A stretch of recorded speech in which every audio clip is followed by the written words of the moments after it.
Fala pessoal, tudo bem com vocês? Ricardo aqui falando hoje para dar continuidade aos nossos temas quentes para o TEOT. Já fizemos uma série de temas quentes aí lá na véspera do Taro, agora aqui dando continuidade, vamos falar sobre os outros que a gente não tinha falado ainda. E hoje a gente vai falar sobre os temas quentes do tumor. Então vamos lá começar aqui, mas antes eu queria lembrar vocês do nosso desafio TEOT, que vai acontecer aí nos dias 16, 17 e 18 de novembro, e vocês vão ter acesso a três simulados em formatos diferentes, o teórico, o de anatomia e o teórico prático, que é um formato especial que a gente não vai ter na prova desse ano, mas que eu garanto que vai servir muito para vocês terem uma noção mais ou menos de como é que vocês vão ser abordados na prova oral. Além disso, os simulados vão ser todos corrigidos por nossa equipe e vocês também vão ganhar um e-book com um raio-x da prova do TEOT, que vai por mim, vai fazer muita diferença, independente do nível que você esteja hoje, começando a estudar ou já revisando, esse e-book vai te ajudar bastante a entender um pouco sobre a prova. Então vamos começar aqui falando então sobre os temas quentes do tumor, primeiro com essa questão aqui que foi tirada do TEOT 2021. Nas neoplasias ósseas malignas, a maior radiosensibilidade é observada no. Então, pessoal, essa é uma questão recente onde foi abordado um tema que é a radiosensibilidade das neoplasias ósseas malignas. Então, antes de responder essa questão, vamos revisar aqui alguns conceitos. Eu queria então colocar como primeiro tema quente a introdução aos tumores. Então, esse assunto é o primeiro capítulo do Campbell sobre os tumores ósseos, sobre os tumores ortopédicos, né, na forma geral. E esse capítulo é muito importante, mas muito importante. É um capítulo básico, inicial ali, mas que é muito importante. Foi o capítulo que trouxe mais questões para a prova. Então a gente precisa dominar realmente esse capítulo aqui. E esse capítulo ele é basicamente dividido em localização dos tumores, exames de imagem que a gente utiliza, por que a gente utiliza cada exame de imagem, o estadiamento dos tumores, os princípios da biópsia, os princípios cirúrgicos e a adjuvância, como a gente utiliza a adjuvância. Então, todos esses fatores são importantes, a gente precisa dominar todos esses fatores, mas como a gente está aqui com um tempo mais limitado, querendo passar por temas quentes, a gente vai falar um pouco mais sobre os exames de imagem e sobre a adjuvância, tá? Mas não esquece que tudo isso aqui é importante, principalmente estadiamento, principalmente princípio de biópsia, foram assuntos que caíram recentemente. E a localização, só o fato de você saber que tumor localizado em que local, com que aspecto e qual faixa etária, isso aí já é muito bom para você identificar um caso clínico que o cara coloca lá, idade, aspecto radiográfico e local da lesão, isso aí já dá um norte para você, tanto para a prova oral como para a prova teórica. Então, tudo isso aqui é importante, mas vamos falar um pouco mais sobre os exames de imagem e sobre a adjuvância. Então, pessoal, primeiro, exame de imagem.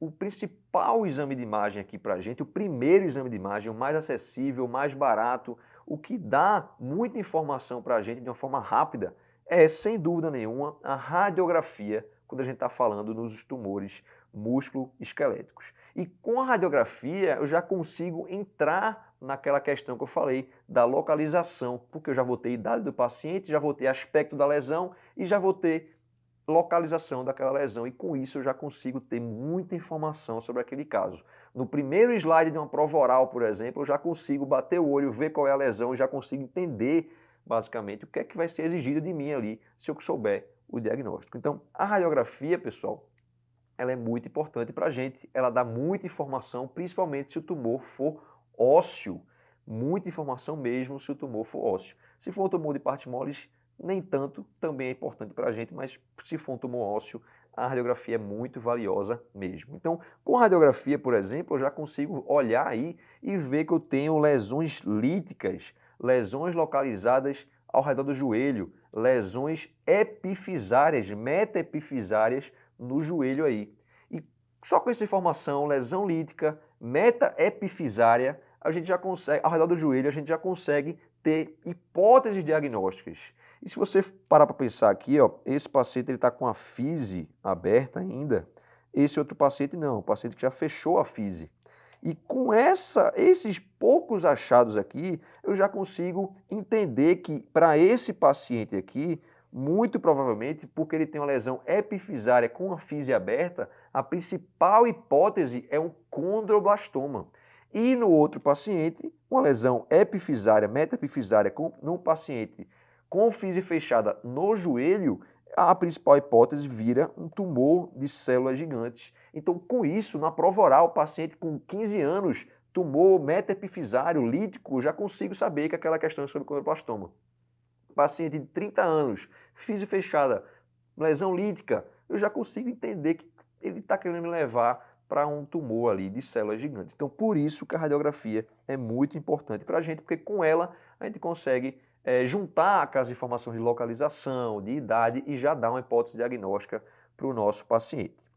Agora, a radiografia, às vezes, ela não é suficiente para avaliar tudo que a gente quer avaliar. Então, por exemplo, aqui, esse paciente que tem uma lesão aí, ó, uma lesão aparentemente meio intramedular, né, com a calcificação aqui, um aspecto salteado, meio em pipoca.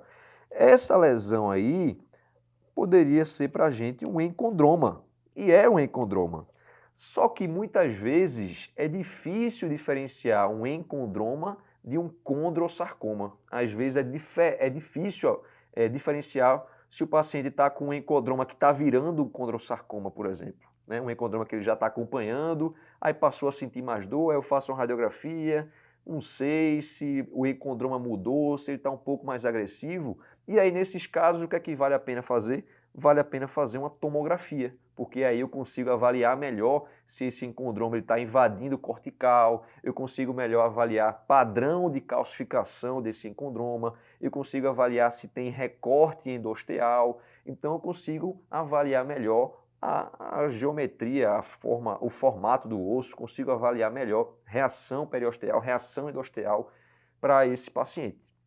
Então, por exemplo, aqui, ó, nessa tomografia, vamos colocar aqui em tela cheia para a gente avaliar melhor. A gente tem aqui nessa tomografia um paciente que tem aqui lesão que agride as corticais aqui, ó. Então a gente percebe que essa lesão, ela agride as corticais, está invadindo as corticais. Então é uma lesão um pouco mais agressiva. Então vamos colocar aqui em tela cheia só para a gente conseguir ver melhor isso. A gente consegue ver, ó, aquela calcificação aqui, que a gente consegue avaliar aqui também, ó, mas a gente consegue ver agora, ó, que existe, ó, lesão aqui da cortical, aqui anterior, aqui posterior. Então é uma lesão que tem um pouco mais de agressividade. Então a tomografia ajuda a gente nesse sentido. Então vamos voltar aqui para a nossa discussão. A tomografia ela pode ser útil nesses casos, por exemplo, de condrossarcoma para avaliar melhor a agressividade.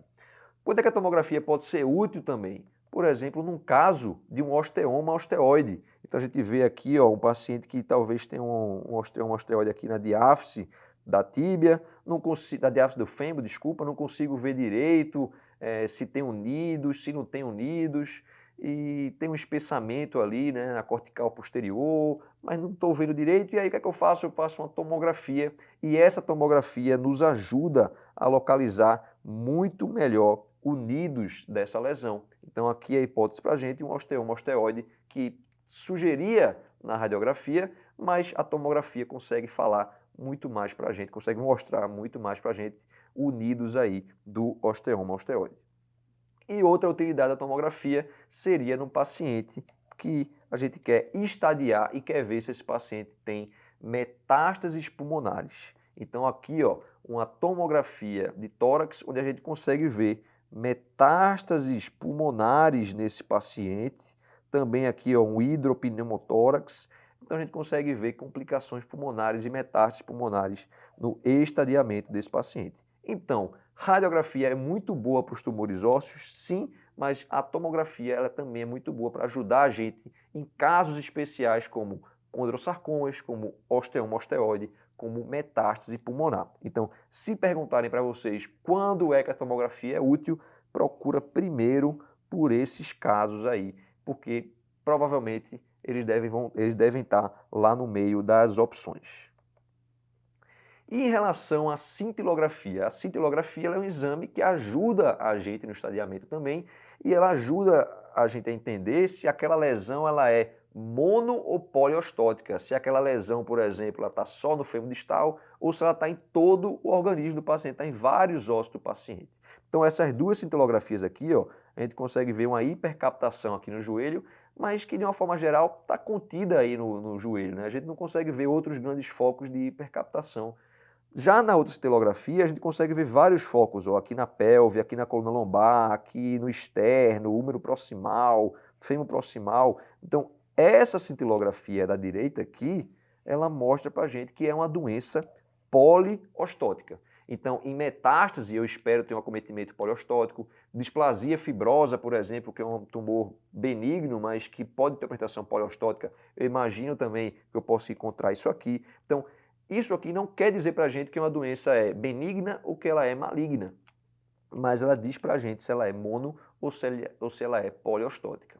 Agora, a cintilografia ela pode enganar em alguns momentos e essa informação ela é importante.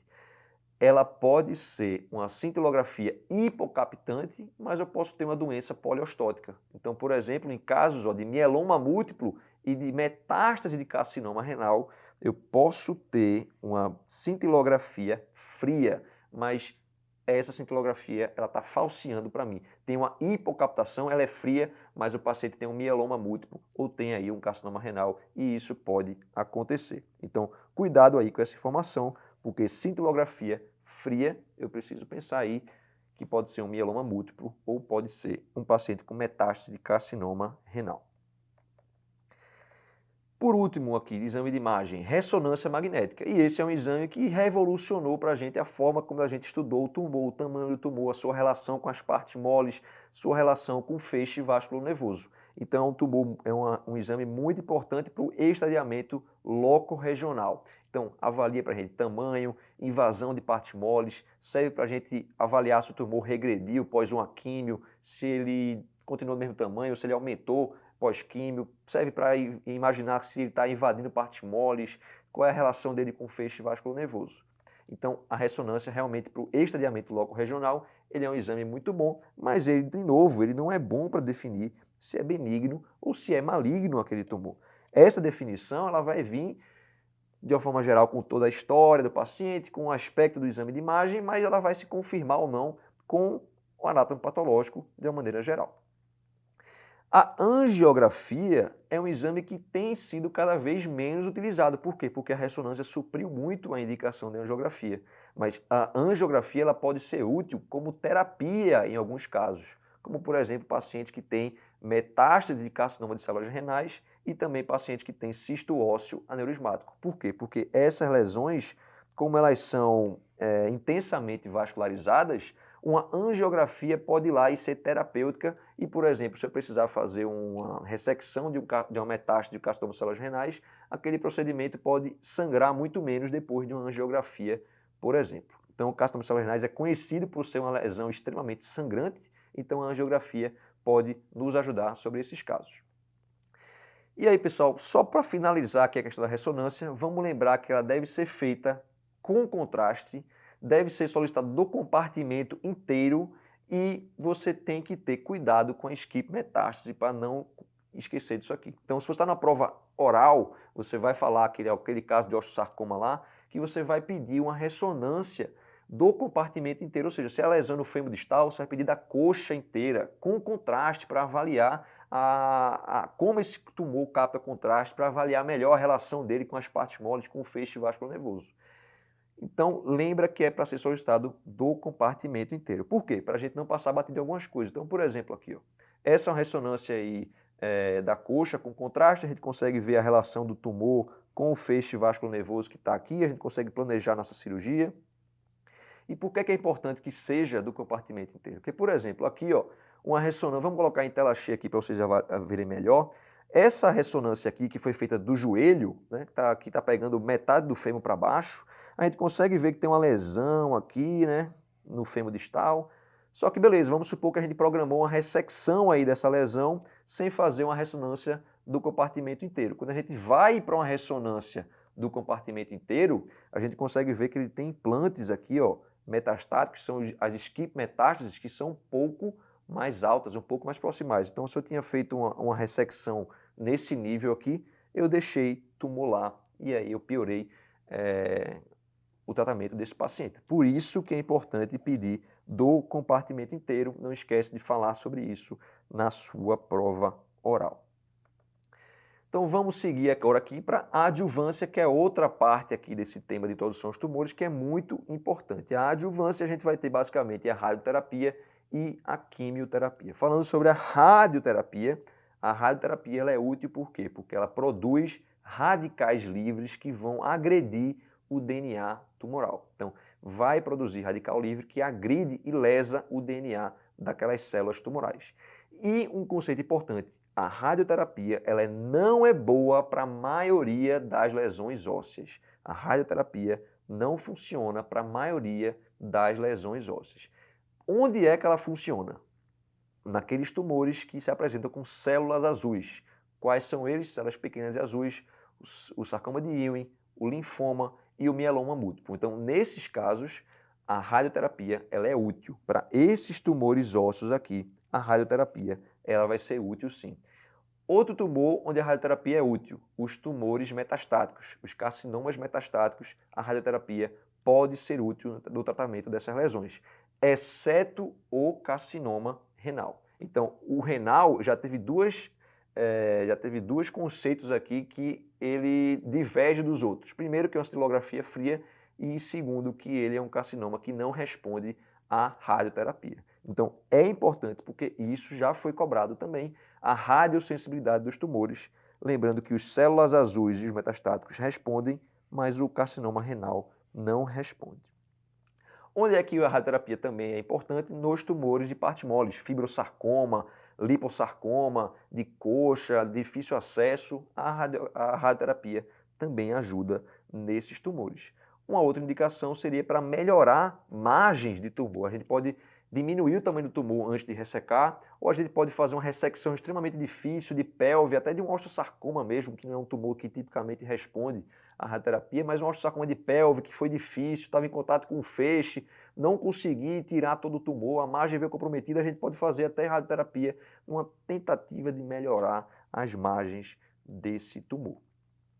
E por último aqui, a última informação é lembrar que a gente pode ter sarcomas induzidos por radiação. Aquela região que recebeu a radiação, ela pode acabar desenvolvendo sarcoma, normalmente depois de mais do que 10 anos da radioterapia e normalmente com um mau prognóstico. Uma coisa que no futuro vai existir é a braquiterapia, cada vez mais fácil a braquiterapia, onde a gente vai colocar um catéter lá perto do tumor e o catéter vai fazer uma radioterapia mais direcionada, diminuindo a chance de um sarcoma induzido por radiação, por exemplo. E a quimioterapia, né? A quimioterapia ela é muito útil nos tumores ósseos malignos de alto grau, ou seja, osteosarcoma, sarcoma de Ewing, ela vai ser muito útil. E também nesse tumor aqui de partes moles, que é o rabdomiossarcoma. Então, o rabdomiossarcoma, ele é uma exceção dentro dos tumores de partes moles, porque os tumores de partes moles, de uma forma geral, não respondem à quimioterapia, eles respondem mais à radioterapia, só que o rabdomiossarcoma tem uma boa resposta à quimioterapia. Então vale a pena guardar esse conceito, porque pode ser questão de prova também, que a quimioterapia é útil no rabdomiossarcoma, enquanto nos demais tumores de partes moles, a quimioterapia normalmente não é útil. Onde é que a quimioterapia não vai bem? Em tumores secundários, por exemplo, então osteosarcoma secundário, metástase de carcinoma, a quimioterapia não vai bem. Lógico, você vai tratar o tumor primário, mas de uma forma geral, para metástase, a quimioterapia não vai bem. Lesões condrais, como condrosarcoma, a quimioterapia não vai bem. As lesões de partes moles que a gente já citou. E para os sarcomas de baixo grau, de uma forma geral, não tem grande benefício da quimioterapia. E uma coisa importante da quimioterapia, pessoal, é que a gente consegue medir a resposta daquela QT. Então a gente fez uma quimioterapia neoadjuvante, por exemplo, sarcoma de Ewing, osteosarcoma, frequentemente vai fazer quimioterapia antes, opera e quimioterapia depois. E a gente consegue medir a resposta daquela quimioterapia neoadjuvante, ou seja, que foi feito antes. Como? Após ressecar o tumor, a gente manda esse tumor para o anátomo patológico e o patologista devolve para a gente a informação do score de uvos, que faz tempo que não cai em prova, vai que esse ano cai de novo. Mas é importante, inclusive, para a sua prova oral. Então, o score de uvos, a gente vai avaliar o grau de necrose daquele tumor após a quimioterapia neoadjuvante. Então, se o patologista falou a necrose foi de mais do que 90% do tumor, isso é um sinal de bom prognóstico. Então, eu vou manter o meu esquema de quimioterapia. Agora, se ele falasse para mim, a quimioterapia praticamente não causou necrose do tumor, então isso é um sinal de mau prognóstico, vou ter que mudar o meu esquema de quimioterapia. Então, ó, se o uvos foi 1 ou 2, ou seja, até 50% de necrose ou até 90%, mais menos do que 90% de necrose, então eu vou mudar a quimioterapia. Se o uvos foi 3 ou 4, ou seja, mais do que 90% de necrose, ou 4 que eu não vejo nenhuma parte de tumor viável, ou seja, praticamente todo de necrose, a gente vai manter a quimioterapia porque mostra pra gente que a quimio foi capaz de matar aquele tumor, de causar necrose naquele tumor. Então vamos voltar aqui para a nossa questão. TEOT 2021. Nas neoplasias ósseas malignas, a maior radiosensibilidade é observada no. Pessoal, lembra, maior radiosensibilidade nas neoplasias ósseas malignas vão ser naqueles tumores que se apresentam com células pequenas e azuis e nos carcinomas metastáticos. Então aqui, ó, células azuis, sarcoma de Ewing e linfoma. Então o condrosarcoma e o osteosarcoma, de uma forma geral, eles não respondem bem à radioterapia. Lembrar que 2 carcinomas metastáticos ou renal também não responde bem à radioterapia. Então, essa primeira parte de introdução aos tumores foi muito mais aqui uma série de informações que são úteis para a prova teórica, mas que são muito importantes para a prova oral também, que vai ajudar você a argumentar lá na hora da sua prova oral. Vamos para um próximo tema quente aqui. Então, TARO 2022, na displasia fibrosa, a associação entre a forma poliostótica, endocrinopatia e alteração da pigmentação cutânea ocorre na síndrome de. E aí ele dá uma série de epônimos para a gente. Então, o que eu queria discutir agora com vocês como tema quente são os epônimos dentro dos tumores benignos. Porque isso aqui caiu bastante nos últimos 5, 6 anos aí de prova, esses epônimos dentro de tumores benignos. Primeiro, para começar, vamos começar com as síndromes dentro dos encondromas, aquela lesão cartilaginosa com calcificação, enfim. Então, os encondromas, a gente tem aí alguns epônimos, como por exemplo, a síndrome de Maffucci e a síndrome de Ollier. Então, a síndrome de Maffucci, ela consiste em múltiplos encondromas com hemangiomas. Então, Ma de Maffucci é encondromas e hemangiomas. Cuidado para não confundir isso aqui. M de Ma de Maffucci, encondromas e hemangiomas. E a síndrome de Ollier, que quer dizer, olhe aí o tanto de encondroma que esse paciente tem. Mas eu não tenho outros achados, como hemangioma, enfim. Então, a síndrome de Ollier seria o tanto de encondroma que o paciente tem e Maffucci, encondromas com hemangiomas. Outra coisa que vale a pena aqui é, Ollier é uma síndrome rara, unilateral e não hereditária. Porque isso aí pode ser importante. Então anota também que é uma síndrome rara, unilateral e não hereditária. Outros epônimos que eu queria falar com vocês aqui, mas agora aqui em relação às osteocondromatose. Então a osteocondromatose ela pode ser solitária, né? Você tem apenas um osteocondroma, ou você pode ter múltiplos osteocondromas. Então, vamos falar aqui agora sobre os epônimos da osteocondroma. Então, pode ser múltipla e não confundir osteocondroma com encondroma. Quando eu estava estudando para o TEOT, eu confundia às vezes Ollier com múltiplos encondromas ou múltiplos osteocondromas. Então, cuidado para não confundir isso aqui, tá? O Ollier olha aí o tanto de encondroma que o paciente tem. Em relação ao osteocondroma, os dois grandes epônimos que a gente tem aqui seria a deformidade de Basel-Hagen e o outro epônimo seria aqui a síndrome de Trevor. Então, Basel-Hagen seria o quê? Seria um paciente que tem múltipla osteocondromatose e ele vai ter uma deformidade no antebraço que consiste em hipoplasia da una e encurvamento do rádio. Então, aqui ó, a imagem para vocês, uma una hipoplásica pequena, a gente consegue ver até um osteocondroma aqui, e um rádio encurvado. Então, essa seria a deformidade de Basel-Hagen, uma hipoplasia da una e um encurvamento do rádio. E depois a síndrome de Trevor aí, que seria, na verdade, um osteocondroma que é intraarticular, que tem uma localização epifisária e é intraarticular. Esse é outro epônimo que vale a pena lembrar aí para a prova. E o Basel-Hagen, ó, 30 a 60% dos pacientes têm essa deformidade, tá? Então, o que é que são esses números aqui que apareceram para vocês aqui antes da hora? Maior que 25, 25 e 5%.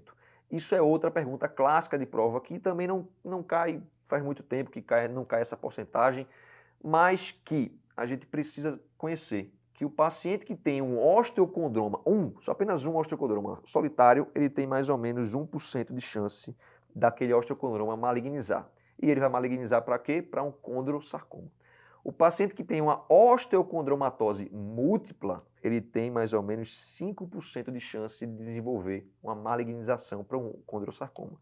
O paciente que tem olhe o tanto de encondroma que ele tem mais ou menos 25% de chance de malignizar. E o paciente que tem a síndrome de Maffucci, ele tem mais do que 25%, algumas referências colocam 40%, mas é mais do que 25%, você tem que saber que é o que é maior a chance, que seria justamente aqui a síndrome de Maffucci. Vamos continuar com os epônimos agora na displasia fibrosa, essa lesão aí que tem um aspecto de vidro fosco, que dá essa deformidade aqui, encajado de pastor. Olha a importância de você entender o aspecto da lesão, a idade do paciente e como é que se apresenta na radiografia e a localização. Então, na displasia fibrosa, a gente tem também alguns epônimos aqui, ó, acima de Maza-Braud e acima de McCune-Albright. Então, na síndrome de Maza-Braud, a gente tem a presença de mixomas intramusculares. Então, nessas duas síndromes, lembra que a displasia ela é poliostótica, e aí a cintilografia até ajuda a gente com isso, lembra que a cintilografia ajuda a diferenciar monoostótica de poliostótica. E na Maza-Braud a gente tem mixomas intramusculares. Então, MA de Maza-Braud, a gente tem mixomas intramusculares. Mixomas intramusculares. Agora, na McCune-Albright, o que a gente tem é alteração endócrina e pigmentação cutânea. Então, lembra, McCune-Albright cutânea. McCune-Albright cutânea, o nome é maior, eu tenho mais alterações, então eu tenho também a endocrinopatia associada. Então, lembra desse epônimo aí, que ele é muito importante. Lembra também que aqui ó, é poliostótica. As duas síndromes são poliostóticas, apesar de que a displasia fibrosa monoostótica ela é mais comum do que a poliostótica. Por último aqui, um epônimo que vem caindo cada vez mais nas provas seria os epônimos relacionados à histiocitose de células de Langerhans. Então, essa doença ela teria 3 apresentações clínicas. O granuloma eosinofílico, tá? Então, o granuloma eosinofílico seria uma lesão aí típica que também a gente consegue ver aqui, ó, essa lesão aí lítica, diafisária, a gente consegue tem um quadro que parece com a osteomielite, inclusive lembra daquela classificação lá que simula o que diferencia a osteomielite, faz o diagnóstico diferencial da osteomielite com lesões tumorais. Então a gente tem primeiro o granuloma eosinofílico, que faria diagnóstico diferencial com a osteomielite, mas a gente tem algumas síndromes que caem em prova, como por exemplo essa aí de Hensch, Schuller e Christian, que consiste no paciente que tem lesões típicas aí da histiocitose de célula de Langerhans, como por exemplo essa lesão aqui de diafisária, lítica, como também, ó, vamos colocar em tela cheia para vocês verem melhor aqui, a gente tem também aqui ó, a vértebra plana de Calvé. Então, a principal causa de vértebra plana de Calvé seria aí a histiocitose de célula de Langerhans. Então, a gente consegue ver uma vértebra aqui normal com altura, outra aqui normal com altura, e essa aqui no meio dela está bem plana aqui, ó. Então, é isso que essa imagem está mostrando. Uma vértebra acima normal, uma vértebra abaixo normal, e a no meio está bem plana aí, essa seria a vértebra plana de Calvé. E a doença de Hensch, Schuller, Christian, ela consiste em lesões cranianas, exoftalmia e diabetes insípido. Então, essa lesão é uma síndrome que você precisa conhecer. Heinz-Schüller-Christian tem 3 nomes, são 3 alterações aí: lesões cranianas, exoftalmia e diabetes insípido. E a doença de Lederer-Siever, que consiste em múltiplas lesões ósseas, hepatoesplenolinfonodomegalia e febre. Então é um paciente que tem uma alteração global, aí, clínica, importante, né? Parece uma síndrome tumoral, hepatoesplenomegalia, linfonodomegalia, febre. É um paciente inflamado, vamos dizer assim. Então, esse paciente é o paciente que tem a doença de Lederer-Siever, e esse paciente é o paciente de pior prognóstico. Então, Lederer-Siever, pior prognóstico, Heinz-Schüller-Christian, prognóstico moderado, e o granuloma eosinofílico, que seria praticamente só a lesão aí óssea, aí seria o paciente que tem o melhor prognóstico desses casos. Vamos voltar aqui, então, TARO 2022, na displasia fibrosa, a associação entre a forma poliostótica, endocrinopatia e alteração na pigmentação cutânea ocorre na síndrome de McCune-Albright. Então lembra disso, pessoal. McCune-Albright é a forma aí que a gente tem com o paciente tendo a pigmentação cutânea. Cuidado para não confundir isso aí, tá bom? Cuidado para não confundir aqui também, ó. O Maza-Braud quer dizer o paciente que tem os mixomas. A doença de Jaffe-Campanati é o paciente que tem múltiplos fibromas não ossificantes. E essa aqui, Li-Fraumeni, é um paciente que tem uma alteração genética que faz com que ele tenha vários tumores de diferentes órgãos. Então, cuidado para não confundir aí, que essa síndrome não necessariamente é alguma tumoração óssea, alguma coisa desse tipo, é mais um paciente que tem a predisposição a ter algum câncer. Então vamos continuar. Aqui só mostrando, ó, paciente com a doença de Jaffe-Campanati, quando ele tem múltiplos fibromas não ossificantes.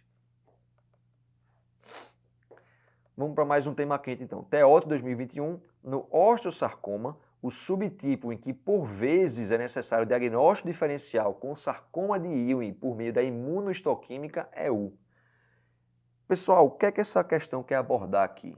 Essa questão quer abordar o que para mim é um tema quentíssimo para a prova teórica, que são os 7 tipos de osteosarcoma primário. Então, o osteosarcoma primário, aquele que é um osteosarcoma porque ele nasceu mesmo do osso, ele se desenvolveu ali do osso. A gente pode ter osteosarcoma secundário. O secundário é uma doença de Paget, ou seja, ele tinha uma lesão prévia, ele tinha uma doença de Paget e desenvolveu um osteosarcoma secundário a essa lesão que ele tinha. Ou então, ele tem um osteosarcoma que nasceu por radioterapia. A gente já falou sobre isso também. Mas aqui está falando do osteosarcoma primário. E o primário, a gente vai ter 7 tipos do osteosarcoma primário. Primeiro, o mais comum deles seria o convencional. E aí o convencional seria aquele paciente que tem aquela lesão típica que você já conhece, né? Uma lesão metafisária, uma lesão metadiafisária, com aspecto misto, agressiva, uma lesão mista, porém mais blástica, uma lesão que tem reação periosteal em raios de sol, então uma lesão que tem componente de partes moles ao abaulamento aqui, uma lesão mal delimitada. Então esse é o osteosarcoma convencional, é o que vai cair na sua prova oral, provavelmente vai ser o osteosarcoma convencional, e aí você vai ter que matar no peito e saber tudo sobre o osteosarcoma convencional. Mas aqui eu quero falar muito mais sobre os outros osteosarcomas, os osteosarcomas que é mais provável que caia na prova teórica, por exemplo. Então, vamos falar aqui dos outros, como por exemplo do superficial de alto grau, do telangiectásico e do de células pequenas. Esse grupo aí desses 4 tumores, eles representam para a gente os tumores que têm um alto grau. Então, esses são os osteosarcomas de alto grau. Então, por exemplo, se você colocar para uma questão para você que o paciente tem um osteosarcoma telangiectásico e ele quer saber o estadiamento de Hennequin, você já sabe que é alto grau. Sendo alto grau, isso muda o estadiamento de Hennequin. Então, estuda aí o estadiamento de Hennequin e sabe que você precisa saber se aquele tumor é de alto ou de baixo grau, por exemplo. Normalmente ele vai colocar um de alto grau, vai colocar um sarcoma de Ewing, vai colocar um osteosarcoma sem dizer qual é o tipo, e aí você tem que saber que é uma lesão de alto grau. A gente tem um tumor que é um tumor aqui, um osteosarcoma, que tem um grau intermediário, que seria o periosteal. E a gente tem 2 que seria de baixo grau, que seria o paraosteal e o intramedular de baixo grau. Esse aqui é fácil de decorar, né? Está no nome dele, que é baixo grau. E o paraosteal é só você lembrar que o grau ele está para baixo, então é o osteosarcoma de baixo grau também. Então vamos falar, pessoal, aqui sobre alguns detalhezinhos que você tem que identificar na questão e você já saber que é aquele osteosarcoma que ele está falando, tá? Então, por exemplo, qual que é o osteosarcoma aqui mais raro de todos? É o superficial de alto grau. Então, o osteosarcoma, de maneira geral, é um tumor que ele nasce intramedular e ele vai se expandindo ali para fora da medular, vai se expandindo ali para a superfície do osso. Então, esse aqui, o superficial de alto grau, é um tumor de alto grau que nasce na superfície do osso. Então, é um tumor raro, é o tumor mais raro aqui dentre os tipos de osteosarcoma. O outro tipo aqui, o telangiectásico, grava esse aqui, que o telangiectásico é o tumor que se apresenta puramente lítico. Eu falei para vocês que o osteosarcoma normalmente ele é misto predominantemente blástico, mas o telangiectásico ele é puramente lítico em vários casos. Então, por isso, vale a pena saber essa aí característica dele.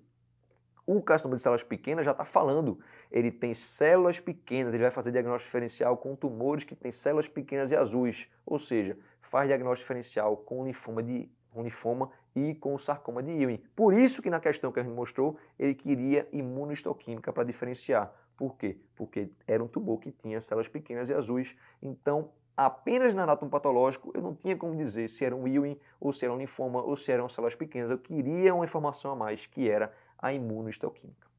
Em relação ao grau intermediário, o periosteal, o que é que eu preciso saber, que foi cobrado recente também, não faz muito tempo, que esse é um tumor que ele acomete mais diáfise do fêmur, diáfise da tíbia. O osteosarcoma convencional ele é mais metadiafisário.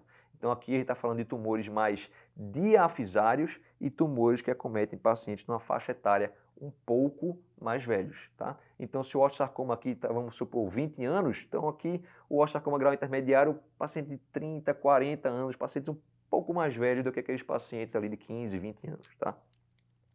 Então essas são informações primordiais sobre o osteosarcoma periosteal. Agora, vamos para o de baixo grau. O que é que eu preciso saber do osteosarcoma de baixo grau? Esse aqui precisa saber, porque já foi cobrado em prova também, o osteosarcoma paraosteal. Então, o paraosteal, ele acomete principalmente mulheres e ele tem uma prevalência maior na cortical posterior do fêmur distal. Então, o osteosarcoma, de uma maneira geral, ele acomete mais homens. Agora, o paraosteal, ele acomete mais mulheres, também mulheres um pouco mais velhas do que o osteosarcoma convencional. Então, essa característica dos mais velhos também vale aqui para o paraosteal. E ele tem uma predileção pela cortical posterior do fêmur distal. É um tumor que cresce ali na cortical posterior do fêmur distal e que faz diagnóstico diferencial com a miosite ossificante. Lembrando que calcificação, se eu quero estudar padrão de calcificação, qual é um exame que pode ajudar a gente? É justamente a tomografia. E o padrão de ossificação aqui do osteosarcoma parosteal, ele diferencia da miosite ossificante na tomografia. Na miosite, eu vou ter um padrão de calcificação, de ossificação, que é muito mais periférico, enquanto no osteosarcoma parosteal vai ser um padrão de ossificação na tomografia que é muito mais central. Então isso ajuda na diferenciação de uma miosite ossificante com o osteosarcoma parosteal. E por último, o intramedular de baixo grau, não tem muito o que a gente falar sobre ele, ele é um tumor de baixo grau e ele faz diagnóstico diferencial com neoplasias de baixo grau, de neoplasias benignas, como o osteoblastoma e a displasia fibrosa. Então, só para a gente sedimentar aqui, vamos gravar essas características aqui para a prova. Os tipos de osteosarcoma. Então, a gente tem uma lesão puramente lítica na metáfise distal do fêmur. Então, qual é o osteosarcoma puramente lítico? O osteosarcoma telangiectásico. Então, lesão puramente lítica é um osteosarcoma, tem que pensar no telangiectásico. Agora, aqui, vamos colocar em tela cheia para ver melhor aqui, a gente consegue ver um tumor que está crescendo na superfície posterior do fêmur distal. Aqui está a patela, então aqui é posterior do fêmur distal. Qual é um tumor aí de baixo grau, osteosarcoma, que se desenvolve nessa região? O osteosarcoma parosteal. Nessa outra imagem aqui, eu consigo ver um tumor mal delimitado acometendo a região diafisária da fíbula. Então, tumores diafisários, osteosarcoma, pacientes mais velhos, eu tenho que pensar no periosteal. E, por último aqui, o paciente que tem células pequenas e azuis, eu tenho que lembrar que um dos osteosarcomas faz diagnóstico diferencial com o sarcoma de Ewing e com o linfoma. Então, vamos voltar aqui para a nossa questão. TEOT 2021, no osteosarcoma, o subtipo em que por vezes é necessário diagnóstico diferencial com sarcoma de Ewing por meio de imunohistoquímica é justamente aquele que tem células pequenas, tá certo, pessoal? Questão fácil aqui, mas a gente tem que conhecer um pouco mais sobre os subtipos de osteosarcoma. Lembrando que o paraosteal é baixo grau, lembrando que o periosteal é grau intermediário e o convencional é alto grau. Vamos para mais um tema quente aqui, agora falando no TARO 2022, a metástase óssea de carcinoma é mais frequentemente proveniente de... Questão fácil, não é questão difícil, mas vamos utilizar ela aqui, já que ela é recente, para revisar alguns conceitos. E aí, pessoal, dentro das metástases, que é outro assunto importantíssimo para a oral e para a prova teórica, foi um dos assuntos que mais caíram na prova teórica, foram as metástases, a gente precisa saber muito bem duas coisas. Uma, epidemiologia, qual é o mais comum, qual é o menos comum, qual é o que dá mais metástase abaixo do cotovelo, abaixo do joelho, ou seja, acrometástase, qual é o que dá lesão lítica, qual é o que tem uma cintilo fria, que a gente já falou, qual é o que não responde à radioterapia, que a gente já falou. Então, essas informações pontuais, diretas, são muito importantes aqui dentro das metástases, além do score de Mirels, que é outro ponto que a gente não vai comentar aqui, mas que é muito importante para a prova. Então, vamos lá.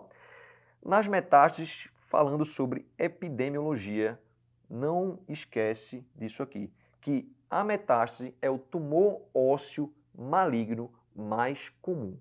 Tumor ósseo maligno mais comum. Só que cuidado, porque ele é um tumor ósseo maligno secundário. Por quê? Porque foi uma lesão de outro lugar que se instalou no osso. Então, é o tumor ósseo maligno mais comum, só que é o tumor ósseo maligno mais comum, mas ele é secundário. Então, se na questão perguntar qual é o tumor ósseo maligno primário mais comum, aí não é metástase, é mieloma múltiplo. E tem uma grande discussão aqui ainda, porque o mieloma múltiplo é um tumor que ele se origina de células sanguíneas, não é do osso, não é do material ósseo mesmo, tá?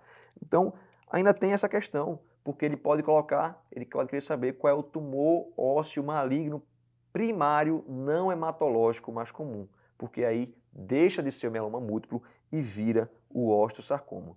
Se ele colocar ainda primeira década de vida, a gente tem que lembrar que o sarcoma de Ewing afeta pacientes um pouco mais jovens do que o osteosarcoma. Então, se for primeira década de vida, menor que 10 anos, aí vai ser o Ewing. Isso aqui já caiu muito, isso aqui é clássico e é uma informação que você não pode deixar de saber, apesar de ser batida. Então, isso aqui tem que estar bem sedimentado aí para vocês. Então, vamos apagar aqui e falar um pouco mais sobre o que mais cai dentro de metástase, que, além da epidemiologia, é o padrão das lesões, de quais são as lesões. Então, a gente tem 5 sítios principais. Toda vez que eu tiver uma metástase óssea, eu tenho que pensar primeiro nesses 5 sítios aí, tá? Então, quais são? São os 5 P's. Quais são os 5 P's? Então, vamos lá. Próstata, peito, pensando na mama, pulmão, pielo, pensando no rim, e pescoço, pensando na tireoide, tá? Então, eu tenho que pensar nesses 5 P's. Próstata, peito, pensando na mama, pulmão, pielo, pensando no rim e pescoço, pensando na tireoide. Tem que lembrar de todos esses tumores aí. E aí, pessoal, esses tumores eles vão ter diferentes formas de apresentação quando eles enviam a metástase para o osso. Ele pode ter uma lesão lítica, ele pode apresentar uma lesão blástica, ou ele pode apresentar uma lesão mista. E muitos deles vão apresentar uma lesão mista, que tem componentes líticos e blásticos, só que, na maioria das vezes, é misto, só que tem uma preponderância. Ele tem um pouco mais de lítico ou um pouco mais de blástico.